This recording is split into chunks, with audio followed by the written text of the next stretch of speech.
Hola, yo soy Natalia Amigo. Conmigo van a tener hoy la clase 13 de Etiología del Cáncer, Naturaleza Multi-Step, Carcinogénesis Química, Física y Laboral y Exposición Ambiental. Dentro de la materia Biología Celular e Inmunología Tumoral de la carrera de Médico Especialista Universitario en Oncología. Les dejo nuevamente mis mails de contacto por cualquier consulta que quieran hacer, no duden en escribirme.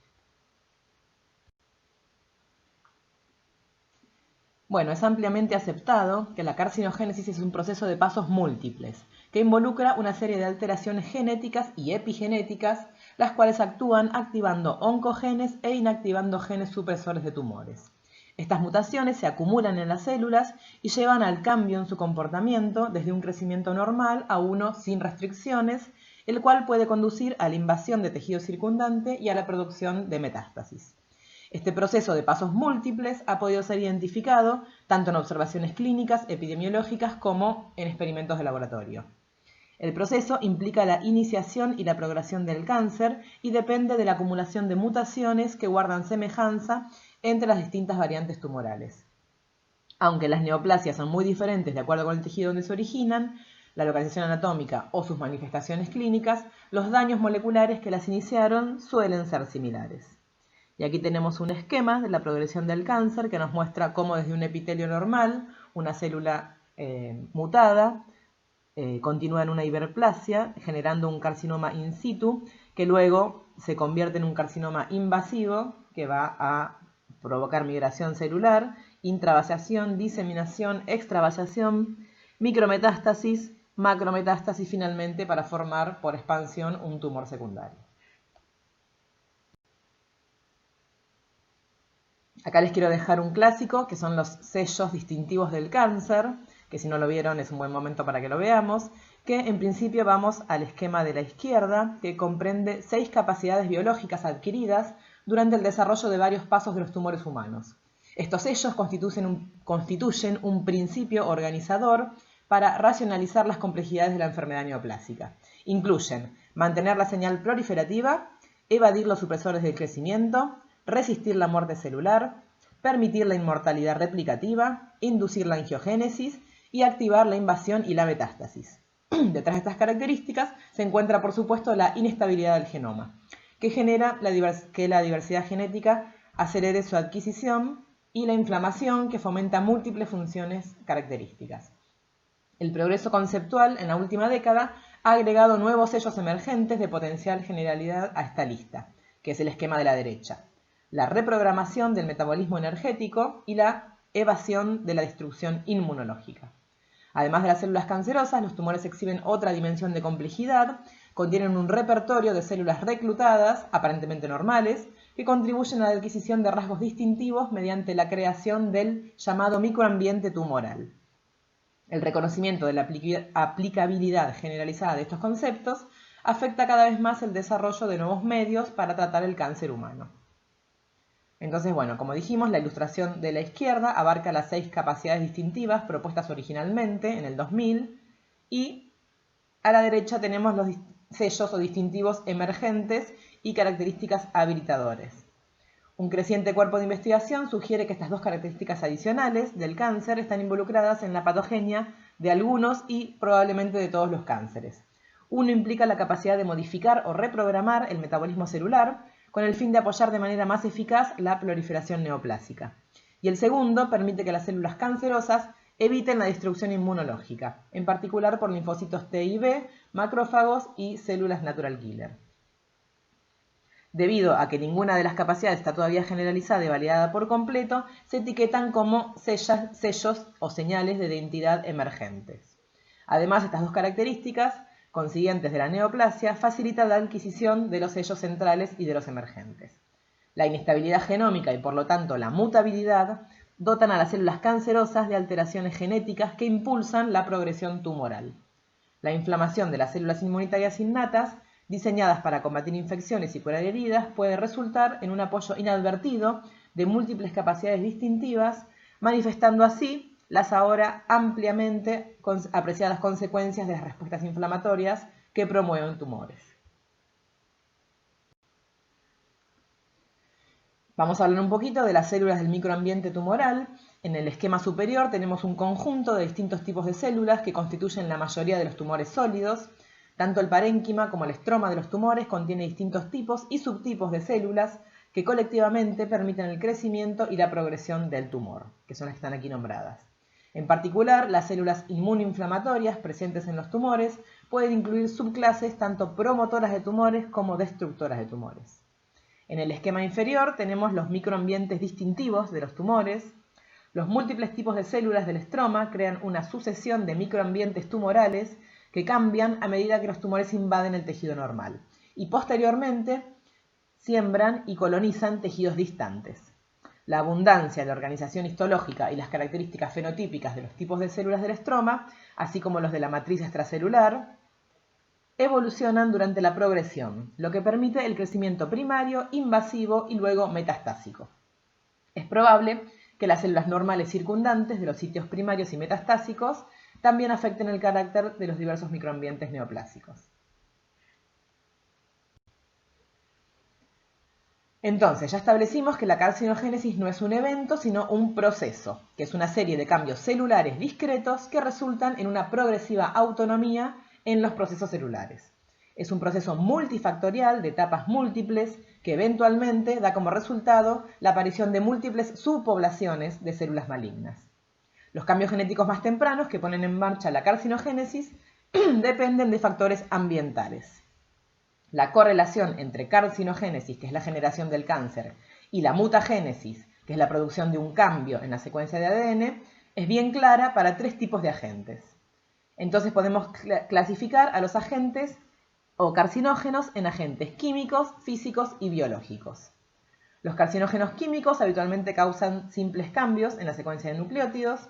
Los agentes o carcinógenos físicos, como las radiaciones, que típicamente causan roturas de cromosomas y traslocaciones, y los agentes biológicos, como virus, que introducen en las células material genético foráneo, ajeno, o bacterias, como el caso conocido de Helicobacter pylori. Entonces vamos a definir a un carcinógeno como un agente capaz de actuar sobre una célula modificando su comportamiento normal, el cual puede provocar el comienzo de una división celular exagerada que puede llevar finalmente a la aparición de una neoplasia. Existe un ejemplo clásico de la descripción del proceso carcinogénico que proviene de estudios experimentales hechos en ratones. La aplicación secuencial de un carcinógeno, seguida por el tratamiento con un promotor no carcinógeno, puede inducir eficazmente tumores en la piel. En este modelo, la iniciación se produce por aplicaciones tópicas de una dosis subcarcinogénica de 7,12,2-dimetilbensantraceno, que está aquí esquematizado como DMBA.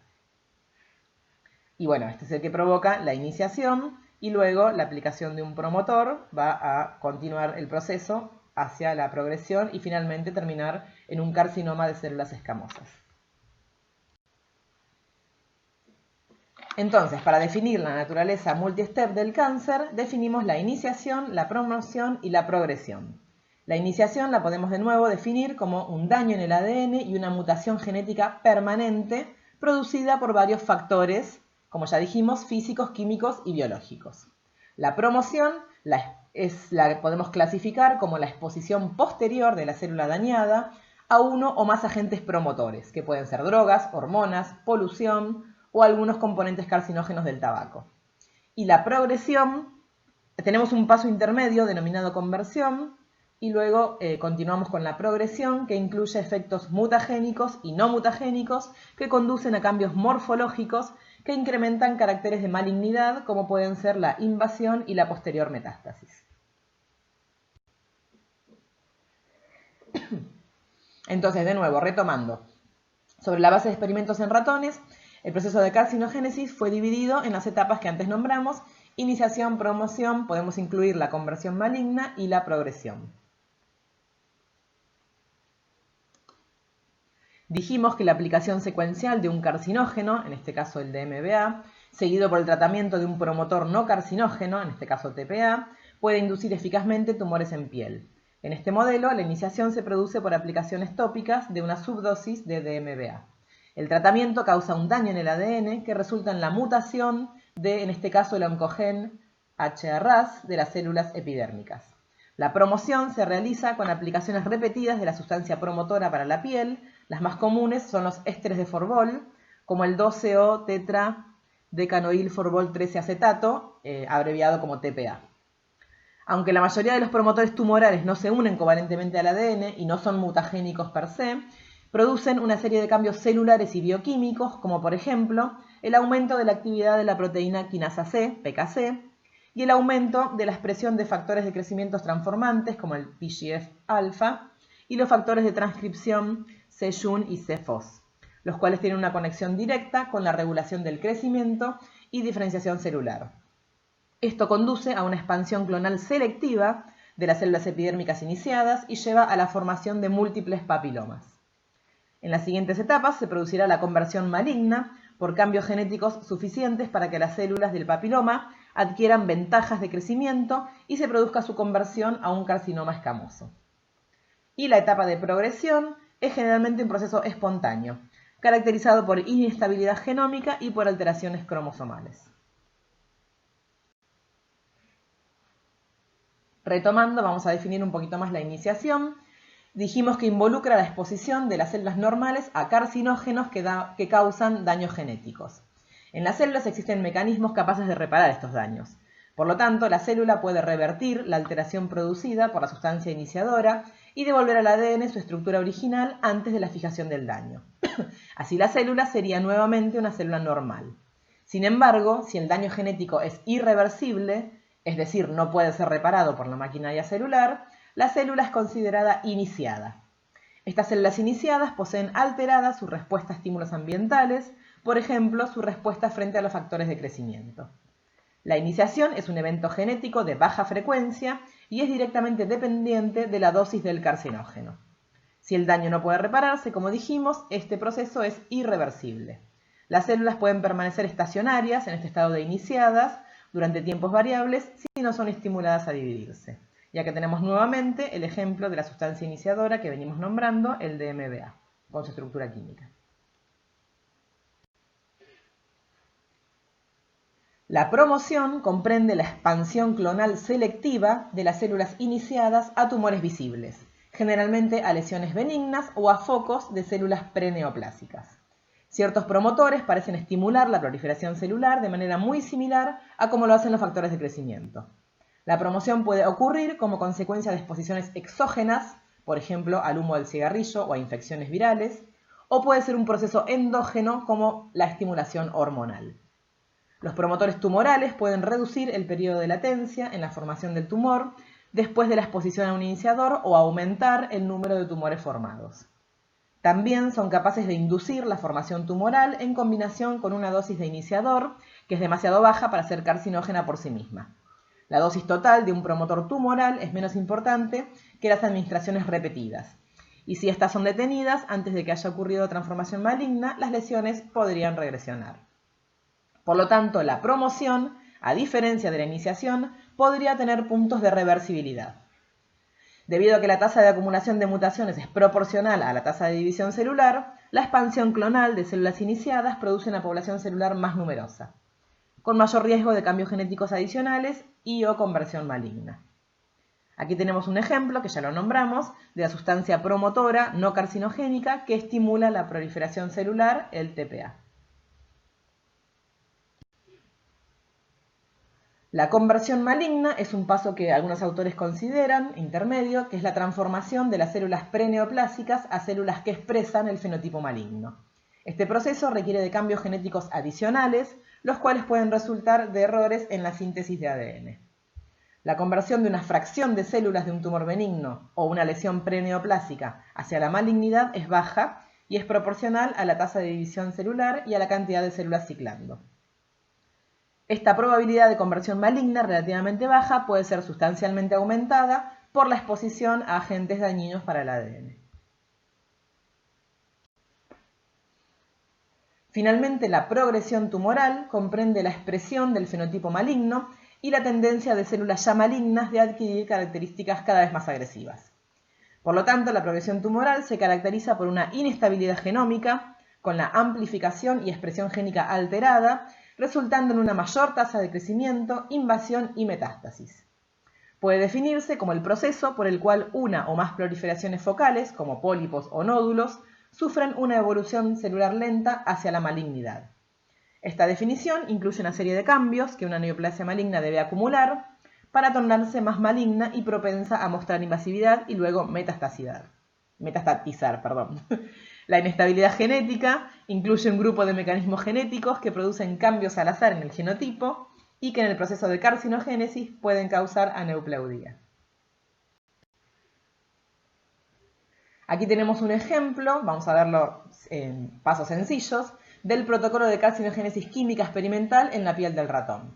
Tenemos un primer paso, tenemos acá en A, fíjense, el esquema del ratón y una pintura, digamos, un pasaje, una primera vez con un iniciador.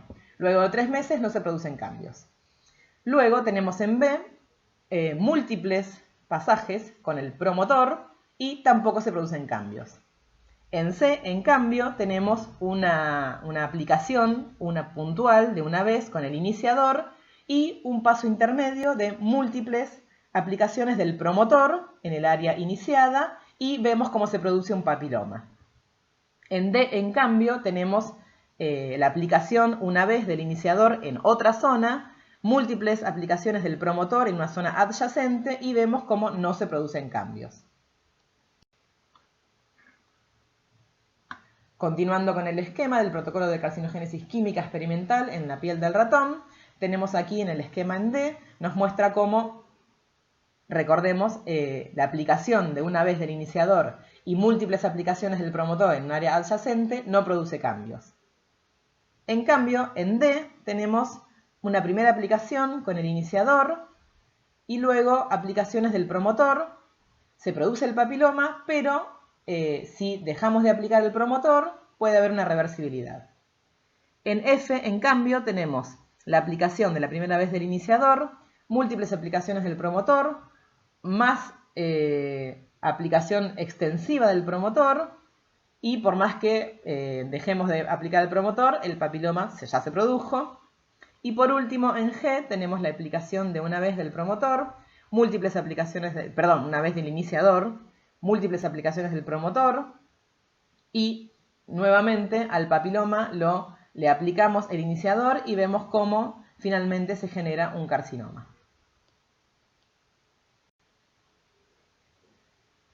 Aquí tenemos un esquema que nos resume las etapas de la carcinogénesis, desde un epitelio normal, provocándose una hiperproliferación, que nos llevaría a un precáncer, a una displasia de bajo grado, luego esta displasia empiezan a provocar defectos génicos en aumento, se provoca una displasia de alto grado, lo que nos lleva a un cáncer, con un carcinoma in situ, y obviamente que los defectos génicos siguen en aumento, llevándonos a un carcinoma invasivo y finalmente a un carcinoma metastásico. Por lo tanto, las bases moleculares de la carcinogénesis se definen como etapas múltiples. La alteración de un solo gen no produce transformación celular, las alteraciones cromosómicas no son aleatorias, todos los tumores humanos analizados revelan múltiples alteraciones genéticas que implican la activación de varios oncogenes y la pérdida de 2 o más genes supresores de tumores, y el orden temporal específico de las mutaciones determina la propensión al desarrollo de un tumor. Retomamos el ejemplo de la naturaleza multi-step del cáncer de piel y tenemos acá nombrados los genes implicados en la carcinogénesis, que pueden ser oncogenes, genes supresores de tumores, genes de apoptosis, genes de reparación del ADN, genes de telomerasas y genes pro- y antimetastásicos. Aquí tenemos algunos ejemplos de genes y proteínas afectados específicamente en este ejemplo. Ya nombramos HRAS. Tenemos acá ciclina D1 afectada en el paso de promoción. En la progresión, obviamente que siguen afectados los anteriores, se suma P53, P16, P15, RB. Y finalmente tenemos el desarrollo del carcinoma de células escamosas, como antes dijimos. Aquí tenemos un esquema que nos muestra la carcinogénesis de nuevo en la piel del ratón, con los oncogenes y los genes supresores involucrados.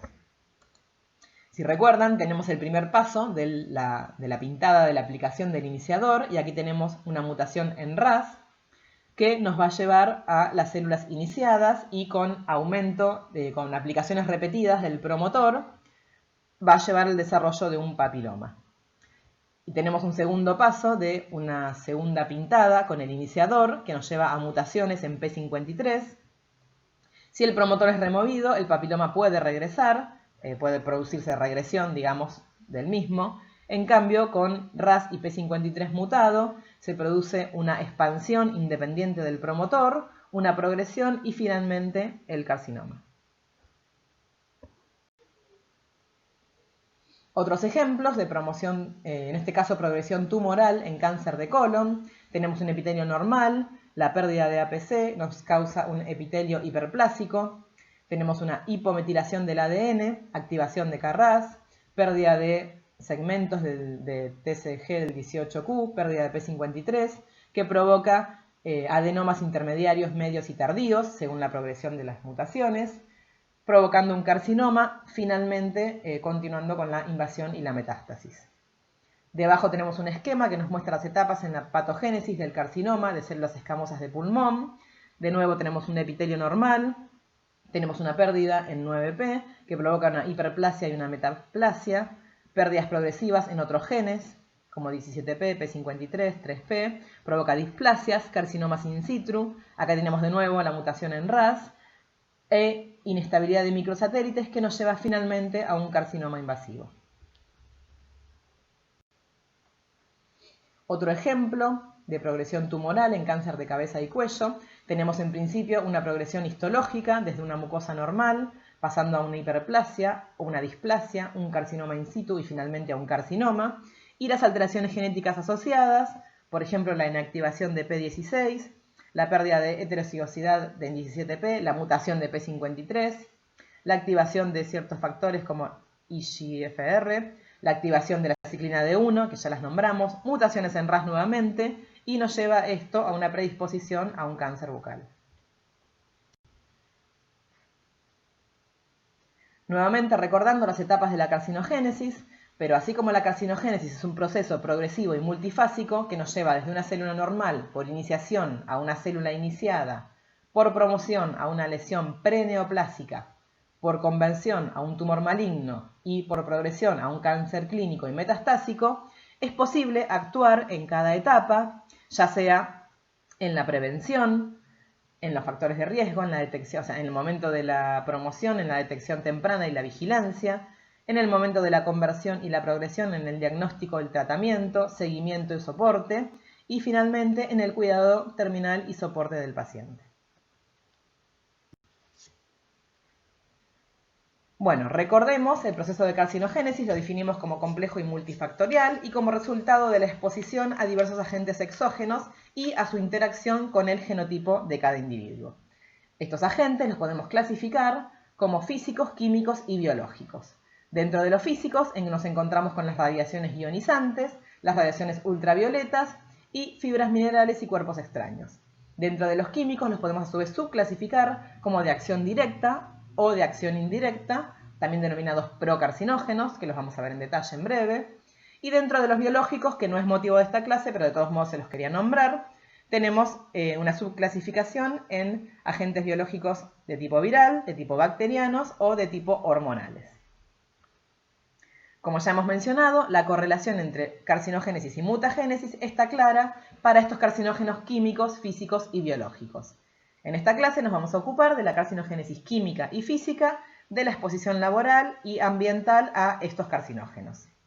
Se ha demostrado efectos carcinógenos para gran cantidad de agentes químicos y distintos tipos de radiaciones, tanto sobre células en cultivo como en animales de experimentación, y obviamente existe una gran cantidad de evidencia epidemiológica que avalan estos datos experimentales. Entonces, comencemos a hablar de la carcinogénesis física. La podemos subclasificar en radiaciones ionizantes, radiaciones UV o fibras minerales y cuerpos extraños. A su vez, las radiaciones ionizantes electromagnéticas pueden ser tipo de rayos X o de rayos gamma, y las radiaciones ionizantes de tipo partículas pueden ser partículas alfa o beta. Luego las radiaciones ultravioletas las podemos subclasificar como del espectro de los rayos UVA, UVB o UVC. La carcinogénesis física entonces es producida mayormente por radiaciones electromagnéticas y rayos UV. La radiación ionizante está dada por partículas alfa y beta, y la radiación electromagnética por rayos X y gamma. Este tipo de radiaciones actúan ionizando en forma directa macromoléculas celulares o generando radicales libres de oxígeno. Ambas propiedades pueden inducir alteraciones en el ADN que conducen a mutaciones somáticas causantes del cáncer. Actúan con una latencia muy prolongada y por efecto acumulativo. Sumado a todo lo mencionado, hay que agregar que cada individuo aportará la reparación del ADN y las enzimas detoxificantes en forma variable, así como diferencias en sus niveles hormonales y por lo tanto el tiempo de acción es difícil de predecir. Aquí tenemos unos esquemas que nos muestran la longitud de onda, donde están ubicados los rayos X, los rayos UV y el infrarrojo, y en el espectro electromagnético las radiaciones gamma y X, que son de onda corta y frecuencia alta, los rayos ultravioletas y otros tipos de radiaciones que en este caso no son carcinógenas. Bueno, especificando un poquito más, dentro de la carcinogénesis física, las radiaciones ionizantes son capaces de producir iones al interactuar con los átomos de un material. Una radiación se considera ionizante si tiene energía suficiente para desplazar uno o más electrones orbitales de un átomo o una molécula. Estas radiaciones se caracterizan porque liberan localmente grandes cantidades de energía, suficientes para romper uniones químicas fuertes biológicamente importantes. Por su elevada energía, entonces son capaces de ionizar los átomos del medio irradiado, rompiendo enlaces químicos fuertes. Se han asociado a tumores de piel, de pulmón, de mama, de tiroides, de huesos, de hígado y a leucemias. Sin embargo, es menor al 1% de todos los tumores. La acción entonces puede ser de forma directa o de forma indirecta. Tenemos un esquema que nos muestra la acción directa sobre el blanco, que el daño al ADN se produce por acción directa, por la ruptura en una hebra, por ejemplo, por un electrón de alta energía, causado, por ejemplo, por un rayos X. Y la indirecta puede ser interactuando con otras moléculas y produciendo radicales libres. Entonces el daño al ADN por acción indirecta se produce por generación de radicales libres en este caso. Continuando con la carcinogénesis física, las radiaciones ionizantes. En las lesiones en el ADN se implican activación de oncogenes y están acompañadas de roturas de cromosomas. Las roturas pueden ser simples en el ADN, como vemos en el esquema aquí arriba, ocurren comúnmente y son reparables a partir de la hebra complementaria. Las roturas pueden ser también dobles, que son correlacionadas en el tiempo y en espacio. Si la segunda rotura ocurre antes de reparar la primera, serán no reparables y conducirán a aberraciones cromosómicas.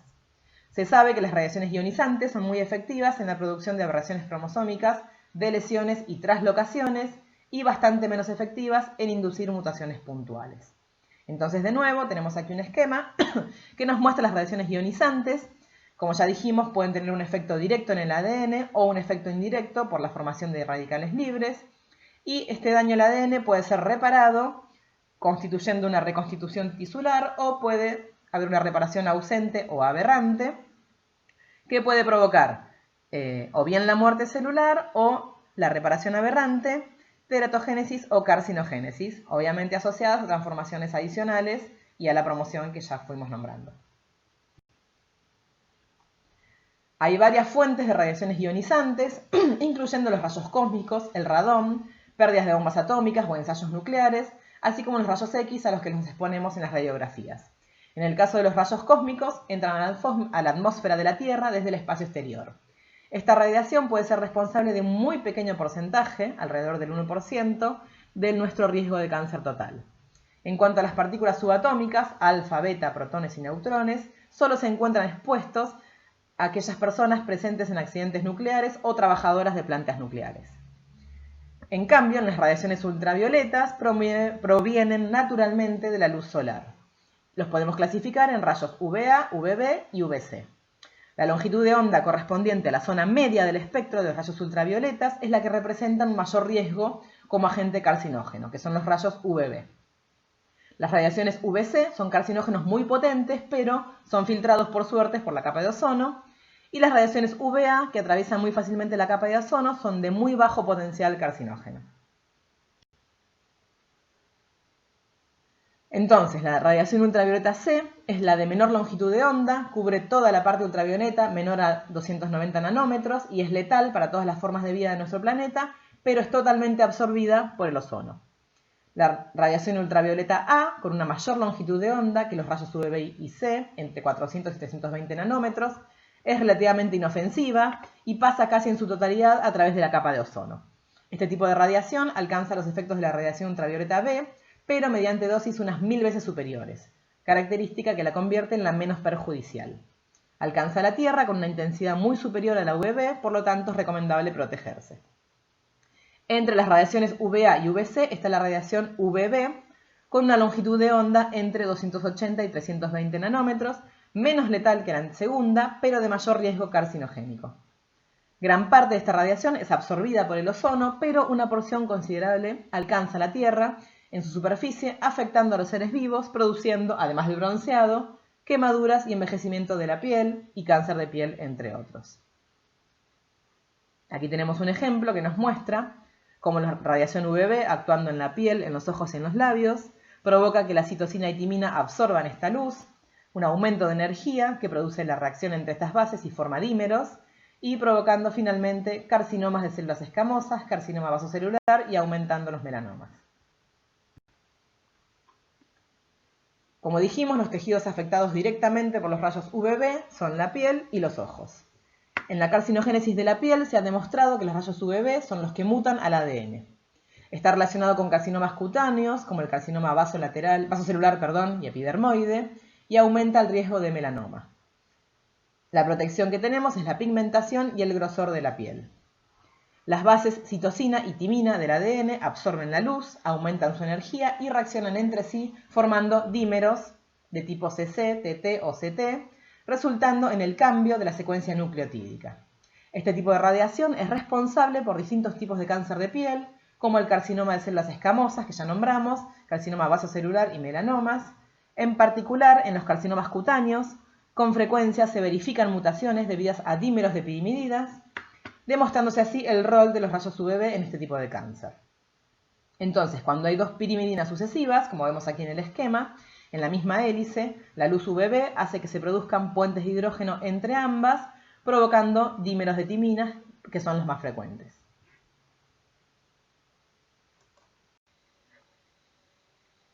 Continuando con la carcinogénesis física, vamos a hablar un poco ahora de las fibras minerales. Estas pueden ser de vidrio, sintéticas o minerales naturales.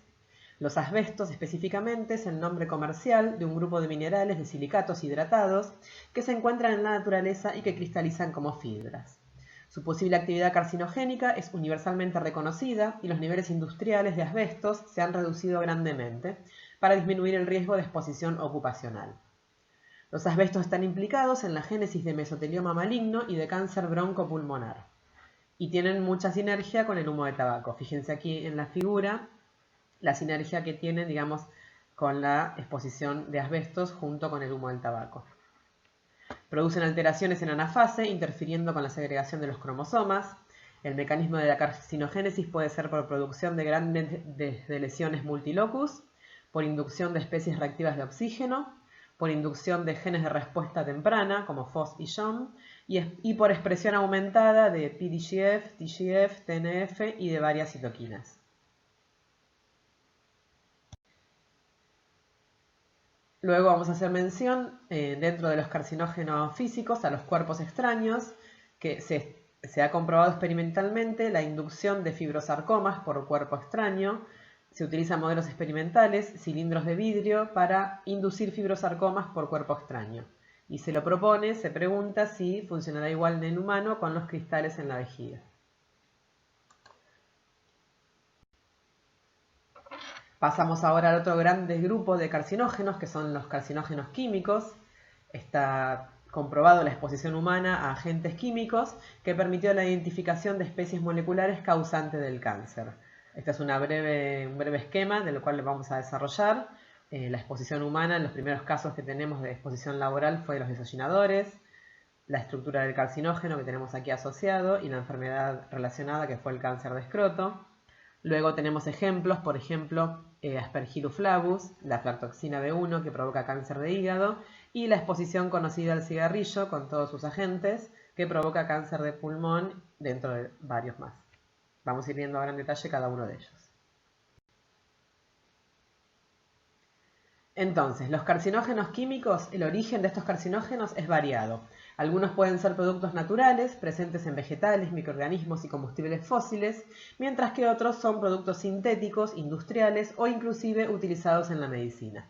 Los carcinógenos capaces de ser genotóxicos, como los agentes alquilantes, tienen una alta reactividad química o pueden ser metabolizados a reactivos intermedios y luego de ese proceso resultar genotóxicos. Entonces, los carcinógenos químicos los podemos clasificar en dos categorías: carcinógenos de acción directa, como un carcinógeno final, y carcinógenos de acción indirecta, o procarcinógenos, que deben ser metabólicamente activados a su forma final. Todos los carcinógenos de acción directa son compuestos electrofílicos que reaccionan espontáneamente con compuestos nucleofílicos como el ADN. Por lo tanto, recordemos, los clasificamos en carcinógenos directos. Y al resto de las sustancias que requieren de activación metabólica en el organismo para resultar genotóxicos, los clasificamos como carcinógenos indirectos o procarcinógenos. Algunos ejemplos de carcinógenos de acción directa son las drogas antitumorales, ciclofosfamida, melfalán, busulfán. Algunos procarcinógenos, los hidrocarburos aromáticos policíclicos, que provocan cáncer de pulmón, la aflatoxina, que provoca cáncer de hígado, nitrosaminas, que provocan cáncer gastrointestinal, aminas aromáticas, que provocan cáncer de vejiga, y tenemos también las especies reactivas de oxígeno, que pueden ser endógenas o exógenas, por ejemplo, por exposición a formaldehídos o a óxido de etileno. La interacción entre el agente químico y el ADN no se produce al azar, y cada clase de agente reacciona selectivamente con las purinas y las pirimidinas. El efecto sobre el ADN en ciertos sitios específicos depende de la secuencia nucleotídica, del tipo de tejido y del sistema de reparación del ADN. Estos agentes son mutagénicos porque causan cambios puntuales de bases, pequeñas deleciones y mutaciones que producen el corrimiento del marco de lectura. También pueden producir cambios macrogenéticos como rotura de cromosomas o grandes deleciones. Los grupos alquilantes se encuentran en nitrosamidas, en epóxidos alifáticos, en aflatoxinas, mostazas y en hidrocarburos aromáticos policíclicos, así como en productos de combustión de hidrocarburos fósiles y vegetales. A estas sustancias mencionadas podemos agregar los grupos aril-aminos, como las aminas aromáticas, que se producen, por ejemplo, al sobrecocinar los alimentos a muy altas temperaturas. Aquí tenemos un esquema que nos muestra las consecuencias de una sustitución, que pueden ser desde una transición que ocurre cuando una base púrica es reemplazada por otra base púrica, o una base pirimidínica es sustituida por otra base pirimidínica. O una transversión si se produce el cambio de una base púrica por una base pirimidínica y viceversa. Y luego los tipos de consecuencias que puede tener.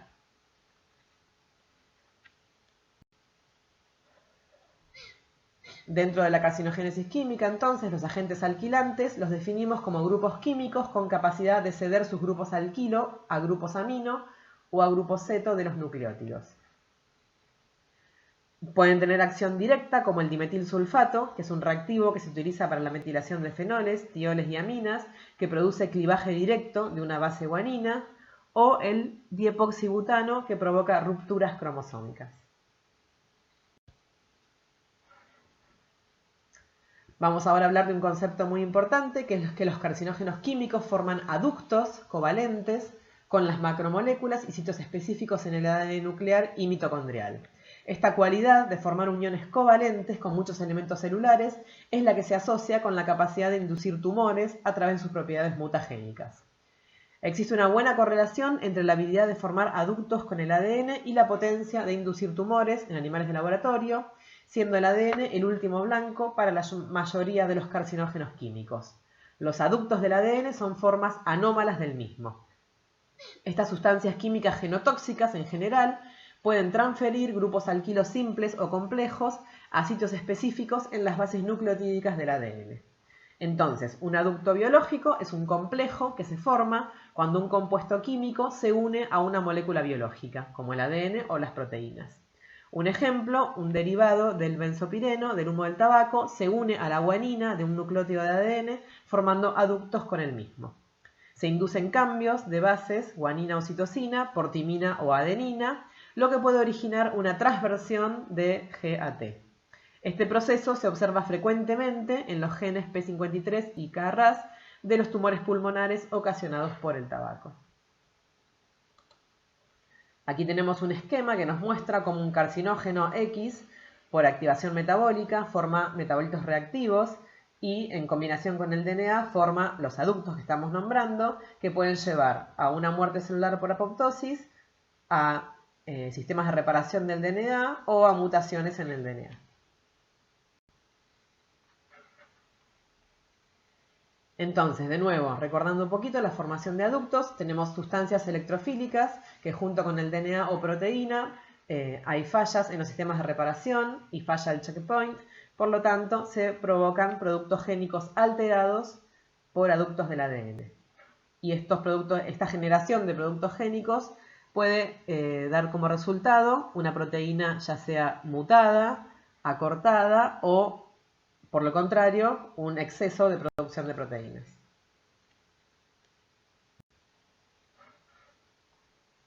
Ya hemos nombrado que los procarcinógenos requieren de activación metabólica en el organismo para actuar como agentes tumorigénicos. Por lo tanto, la potencia carcinogénica de los mismos depende de los procesos de activación metabólica, que puede variar de un organismo a otro. Entre los carcinógenos de acción indirecta se encuentran también, ya los nombramos, los hidrocarburos aromáticos policíclicos y los heterocíclicos, como el benzantraceno, benzopireno, dibenzantraceno, todos ellos son componentes del humo del tabaco, las aminas aromáticas y los colorantes azoicos, como el amarillo manteca y el rojo escarlata, y productos naturales derivados de diversos microorganismos. En general, se asocian los hidrocarburos aromáticos policíclicos con el riesgo de cáncer de pulmón y de piel, existiendo una gran variedad de respuesta entre individuos dada la metabolización de los mismos. Entonces, por acción indirecta, tenemos los hidrocarburos policíclicos, que provienen, como dijimos, de la combustión del tabaco, de grasas animales asadas, de ahumados de carnes y pescados, y los hidrocarburos aromáticos policíclicos y heterocíclicos, como el benzantraceno, benzopireno, dibenzantraceno y metilcorantraceno. Aquí tienen algunos ejemplos de sus fórmulas químicas.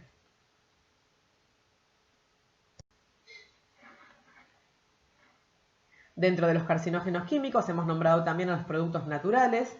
Uno de ellos, el más conocido, es la aflatoxina B1 del Aspergillus flavus. Tenemos también aminas aromáticas y colorantes azoicos, como los que nombramos antes, el amarillo manteca y el rojo escarlata. Otros pueden ser conservantes, insecticidas, fungicidas, cromo, arsénico. El ejemplo, como dijimos, más característico de un producto natural lo constituye la aflatoxina B1 producida por el hongo Aspergillus flavus.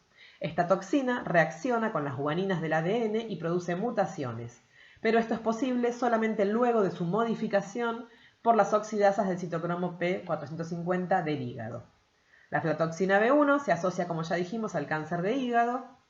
Las aminas aromáticos entonces son carcinógenos humanos reconocidos que han sido implicados en la carcinogénesis de vejiga, especialmente en individuos expuestos laboralmente a ellas, como trabajadores de industrias de colorantes y textiles, así como en los fumadores, dado que estas sustancias también se encuentran en el humo del tabaco. Aquí abajo tenemos un esquema de la aflatoxina B1, cómo se une a la guanina, modificándola de manera que la guanina modificada se separa del azúcar al que estaba unida, produciendo una sede apurínica, dando lugar a una mutación.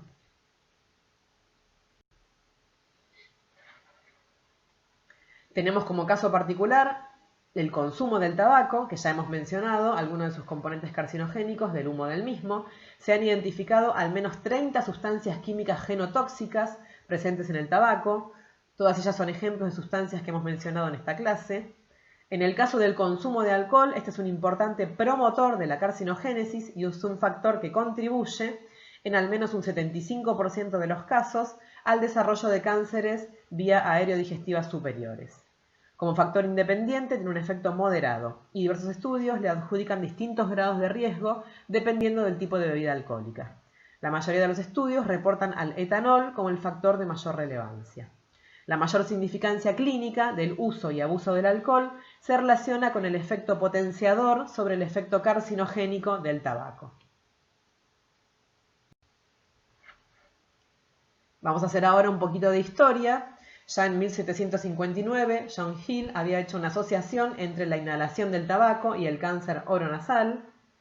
Sin embargo, en 1530 al tabaco se lo utilizaba para curar las migrañas y era llamada hierba santa o hierba para todos los males porque se le recomendaba casi indiscriminadamente para todo tipo de padecimientos. Por ejemplo, en 1933, en la revista JAMA de Medicina, hacían propaganda de cigarrillos, algo que hoy nos parecería una locura. Pero bueno, ya en 1750 se pudo asociar la inhalación de tabaco al cáncer oronasal. En 1940 ya tenemos la purificación de diversos componentes del alquitrán que se utilizan para inducir cáncer en la piel de ratones. Los componentes de humo del cigarrillo se los identifica como carcinógenos. Por ejemplo, el 3-metilcolantraceno, el benzopireno, el 1,2,4,5-besantraceno. Aquí tenemos un esquema que nos muestra la fase gaseosa y la fase de partículas del cigarrillo, identificando los principales carcinógenos, por ejemplo, alquitrán, en la fase de partículas, alquitrán, nicotina, benzopireno y todos los que hasta ahora fuimos nombrando. Volvemos un poquito para atrás. Ya dijimos que en 1759 teníamos la asociación entre inhalación de tabaco y cáncer oronasal. En 1775, Sir Percival Pott realizó la primera asociación de primer cáncer laboral. Se observó en los desollinadores, que generalmente eran niños pequeños que realizaban su trabajo desnudos, que el hollín les provocaba cáncer de piel en escroto y en verrugas. Entonces, como decimos, es el primer cáncer laboral identificado. Después, en 1895, Renn en Alemania pudo identificar cáncer de vejiga en trabajadores de tinturas y que la exposición al níquel provocaba cáncer en el sistema respiratorio. Y aquí podemos asociar en 1902 la aparición de la radiación X. Aquí tenemos una línea de tiempo que nos muestra los diferentes hitos, los diferentes momentos, años y diferentes descubrimientos. Por ejemplo, en 1915, Yamahiba and Ichikawa provocaron tumores de piel en orejas de conejo con la aplicación de hollín. Este es el primer experimento de carcinogénesis química. En nuestro caso, desde 1882 a 1947, el doctor Ángel Roffo generó tumores de piel en rata pincelando con alquitrán.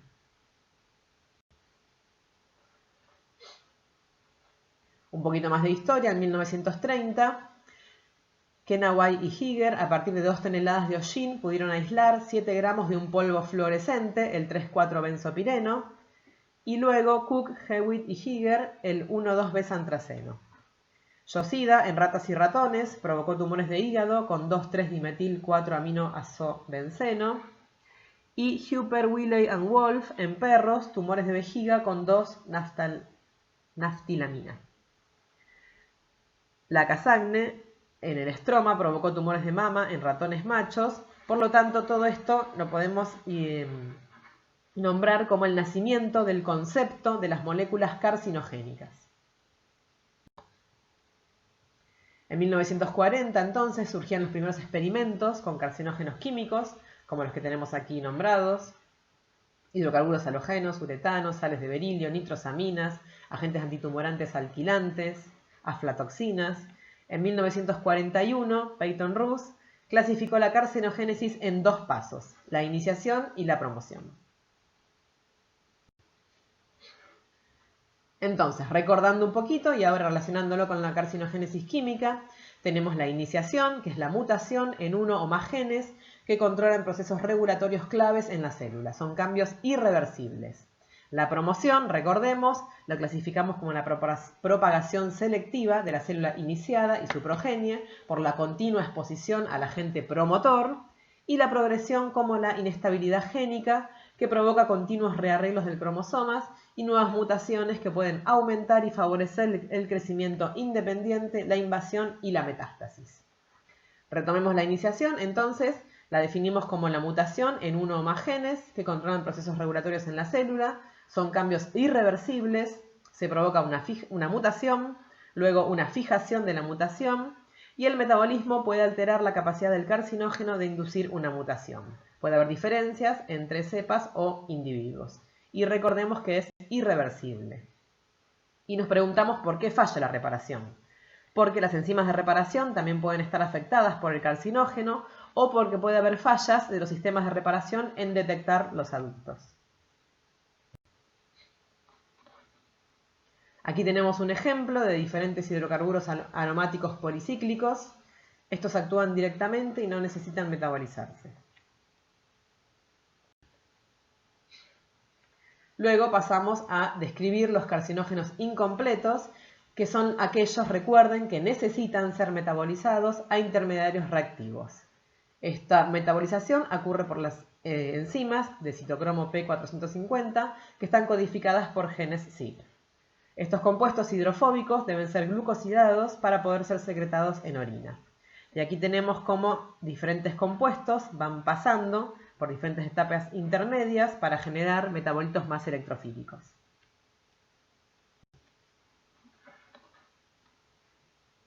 Continuando con la carcinogénesis química, podemos definir entonces dos fases. La fase 1, en la cual las enzimas del citocromo P450, codificadas en el gen CYP, y las epoxihidrolasas, codificadas con el gen EPHX, catalizan la oxidación, reducción o hidrólisis de xenobióticos para formar un compuesto electrofílico.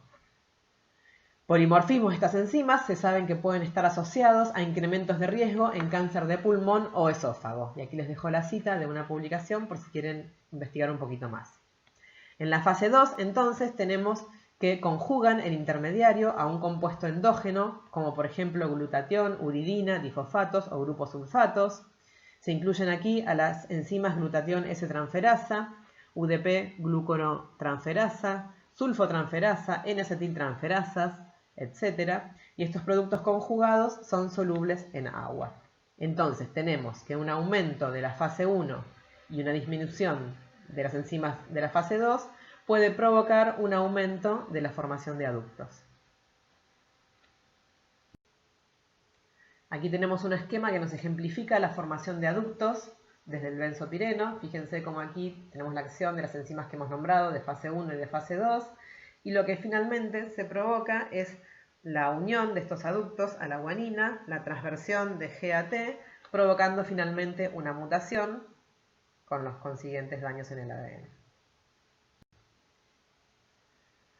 Aquí tenemos un ejemplo en los cuales nos muestra una publicación del canario en una mina de carbón de un siglo después. Hace 100 años, los canarios enjaulados se llevaban de forma rutinaria en las minas de carbón británicas como una señal de alerta temprana de gases tóxicos relevantes para los humanos. Aunque su uso rutinario cayó en la década de 1980, el concepto más amplio de utilizar especies centinelas para inferir la presencia de peligros ambientales sigue siendo muy pertinente en la toxicología genética moderna. Si hubiese sido posible recolectar y analizar una muestra del ADN de una de estas aves, utilizando técnicas modernas de Next Generation Sequencing, es muy probable que la firma mutagénica del benzopireno se hubiera identificado y utilizado para informar los esfuerzos para mitigar el riesgo de cáncer ambiental. Otros organismos centinela presentes en forma natural, incluidos los propios seres humanos, se pueden utilizar de forma similar. Y aquí les dejo la cita de la publicación por si quieren investigar un poquito más. Acá tenemos un par de ejemplos, como KRAS y P53 están mutados en cáncer de pulmón en fumadores. Y aquí podemos observar cómo células tratadas con benzopireno muestran las mismas transversiones GT en KRAS y en P53 que las que se encuentran en fumadores. Continuando repasando el proceso de la carcinogénesis, recordemos que la promoción es la propagación selectiva de la célula iniciada y su progenie por la continua exposición al agente promotor. Provoca cambios epigenéticos, en este caso no hay cambios en el ADN, son mitogénicos, estimulan la proliferación celular en células mutadas o no mutadas, aumentan el efecto del agente iniciador al expandir los clones, ejercen su acción aún mucho tiempo después de que actúe el iniciador y puede ser reversible. Ejemplos: especies reactivas de oxígeno, xenobióticos y metales, ésteres de Forbol, el TPA, compuestos aromáticos policíclicos como el dioxin, otros compuestos como PPAR, disruptores endocrinos como estradiol. Aquí tenemos un ejemplo de un par de promotores representativos, la estructura simplemente, para que la conozcan, el TPA y otros ésteres de Forbol, que activan PKC. Abajo tenemos el dioxin, que activa el receptor de hidrocarburos aril e induce la expresión del citocromo P450. Recuerdan que aumenta el estrés oxidativo y activan oncogenes como RAS. Aquí tenemos una publicación que nos habla de los mecanismos epigenéticos en la carcinogénesis química. La epigenética, recordemos, son los cambios hereditarios en la expresión genética que ocurren sin alteración en la secuencia del ADN. Es bien sabido que estas alteraciones no genéticas son estrictamente atribuibles a tres modificaciones epigenéticas principales: la metilación del ADN, la modificación de histonas y ARNs no codificantes, incluidos los mirnas y ARNs de interferencia.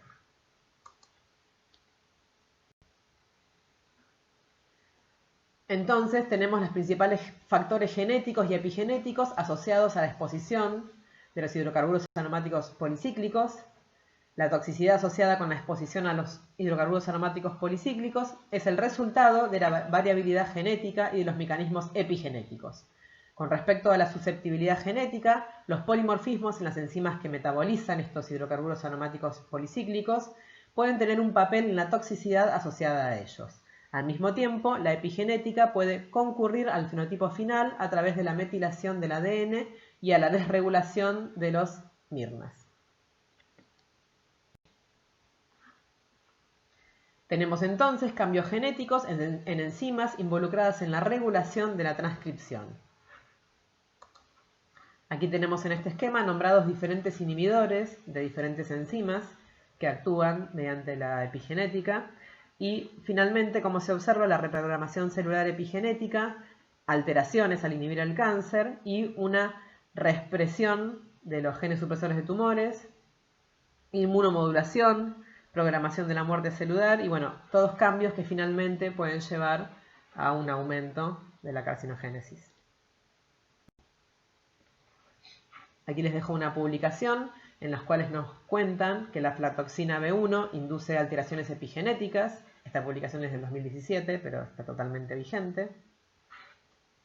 Vemos cómo provoca alteraciones en la metilación del DNA, en la modificación de histonas y en los ARN no codificantes, lo que finalmente llevan a regular procesos como el arresto del ciclo celular, la proliferación celular, la apoptosis y el estrés oxidativo, provocando cambios que finalmente derivan en carcinogénesis. Vamos a hablar un poquito más de exposición laboral. Aquí tenemos ejemplos relativos de la exposición laboral. Estos ejemplos, por ejemplo, lo constituyen los trabajadores del carbón, gas y petróleo expuestos a hollín y alquitrán, con diversas concentraciones de hidrocarburos aromáticos policíclicos, entre otras sustancias genotóxicas, que presentan un riesgo aumentado de cáncer de pulmón, hígado y piel. Vemos aquí, por ejemplo, tenemos tabulado el carcinógeno, la ocupación y el tipo de cáncer que provoca. Hemos nombrado el arsénico, los asbestos, el benceno, cromo, y todos ejemplos que pueden ir encontrando en la bibliografía y que ya está asociado a exposición laboral y a específicos tipos de cáncer. ¿Cómo se evalúa si una sustancia es carcinogénica? Tenemos varios test. Es más simple, es el test de Ames, que se utilizan en bacterias en medios sin histidina. Luego tenemos un test en cultivos, que se induce el crecimiento independiente del anclaje, y los experimentos in vivo. En los experimentos in vivo son muy importantes, debemos tener diferentes especies, diferentes cepas, animales de ambos sexos y distintas dosis del carcinógeno para poder evaluar su importancia. Aquí tenemos un ejemplo del test en bacterias que requieren histidina para crecer, por lo tanto solo crecen aquellas bacterias que mutan y que pueden provocar, mutaciones. Entonces aquí tenemos un ejemplo en el cual nos muestran mutaciones espontáneas y aquí tenemos marcado en una fracción microsomal de hígado que se agrega, la S9, para aquellos mutagénicos que requieren activación metabólica, que sería el ejemplo C. En B vemos los mutagénicos que directamente actúan sin activación metabólica. Vamos a nombrar un ejemplo clásico de por qué un agente es carcinogénico en un órgano y otro no. Por ejemplo, el 2-acetilaminofluorene, el AAF. Enzimas microsomales metabolizan este compuesto y forma aductos en el ADN, en guanina, pero este compuesto se inactiva en vivo muy fácilmente porque se glucuronida en el hígado y luego es excretado. Sin embargo, en la vejiga puede sufrir hidrólisis ácida y se activa nuevamente siendo altamente carcinogénico. Aquí tenemos entonces un ejemplo de cómo puede ser carcinógeno en vejiga, en algunas especies, y en un órgano sí y en otro no. De nuevo vamos a destacar la importancia de los experimentos in vivo. Debemos tener distintas especies, distintas cepas, animales de ambos sexos y distintas dosis. Aquí tenemos una publicación, se las dejo de referencia, que nos muestra cómo la especificidad de cepa y las ventajas de combinar carcinogénesis química con animales genéticamente modificados. Después tenemos también tener en cuenta que la incidencia en cáncer, como es en humanos y en los modelos animales, por ejemplo, es alta en humanos y baja en roedores para próstata, páncreas, colon, recto y cervix útero. Es alta la incidencia de cáncer en ambas especies para pulmón, glándula mamaria, sistema hematopoyético, vejiga, cavidad oral y piel. Y es baja en humanos y alta en roedores, en hígado, riñón, estómago anterior y tiroides. Y aquí en el esquema tenemos un ejemplo de cómo puede variar la carcinogénesis en los modelos transgénicos. En este modelo de cáncer de pulmón se muestra cómo la presencia de P27 wild type es un freno para la carcinogénesis.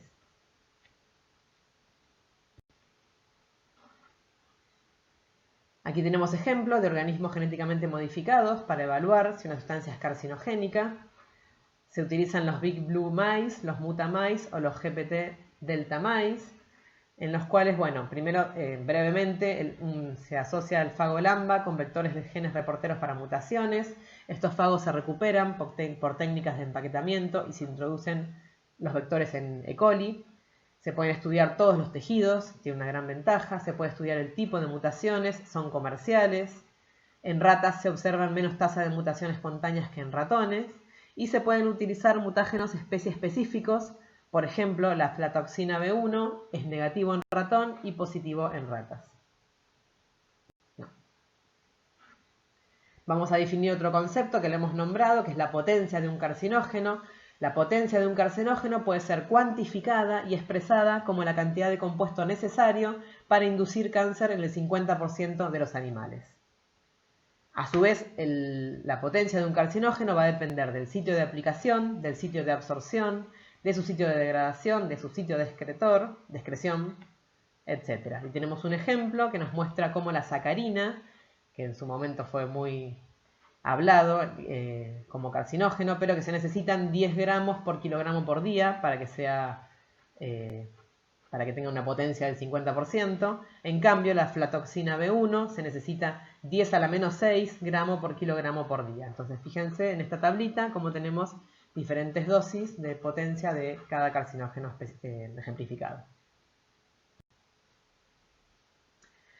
Aquí tenemos, les dejo la página y ejemplos de cómo se clasifican los carcinógenos de acuerdo a la Guía Internacional de Investigación en Cáncer. Tenemos grupo 1, que son carcinógenos para humanos, grupo 2A, probablemente carcinógenos para humanos, grupo 2B, posiblemente carcinógenos, grupo 3, no clasificables en cuanto a carcinogenicidad en humanos, y el grupo 4, probablemente no carcinógenos para humanos.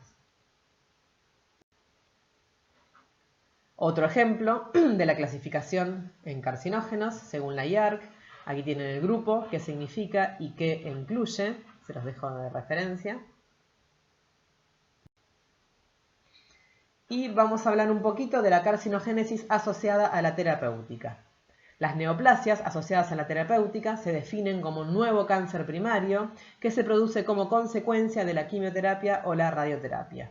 Son inusuales ya que su etiología es bien definida. Y podemos clasificarlo, podemos nombrar a los agentes alquilantes, que constituyen un grupo importante de agentes antitumorales, por ejemplo, ciclofosfamida, procarbazina, cisplatino, que matan a las células por transferencia de un grupo alquilo. por ejemplo del cloroetilo al ADN, lo que produce inhibición de la replicación y de la transcripción.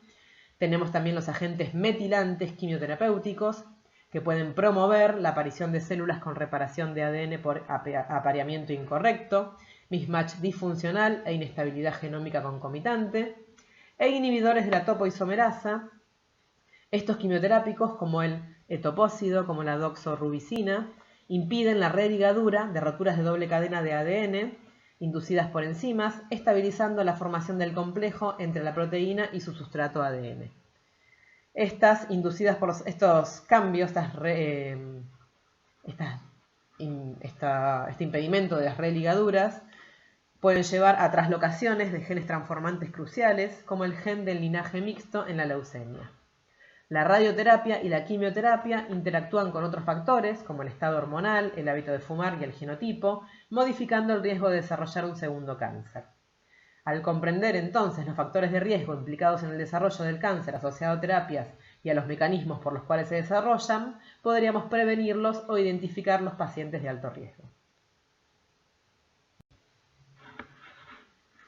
Bueno, este es un esquema que quería destacar, en el cual depende la carcinogénesis muchísimo de la exposición ambiental y cómo el cáncer puede ser prevenible en un 80%.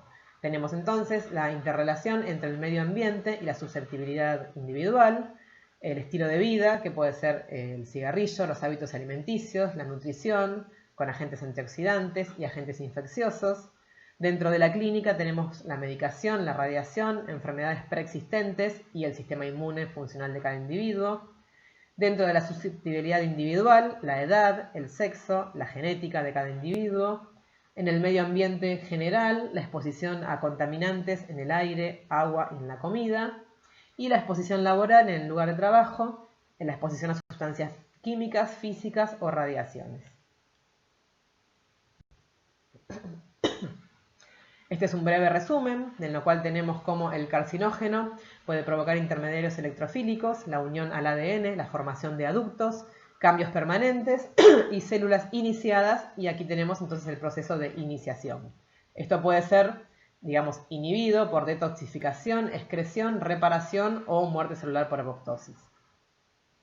Si las células iniciadas continúan la proliferación celular, tenemos el paso a las alteraciones en la diferenciación y finalmente la formación de células neoplásicas por promoción, que luego, si continúa en un aumento de agresividad, tenemos la progresión y, bueno, finalmente los procesos que ya nombramos de carcinogénesis.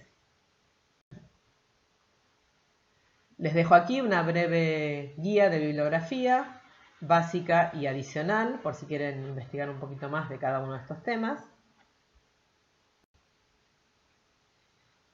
Y ahora sí, esto ha sido todo por ahora. Muchas gracias por su atención. Les dejo de nuevo mis mails para consultas, reclamos o sugerencias. Pueden escribirme en cualquier momento que consideren necesario. Muchísimas gracias.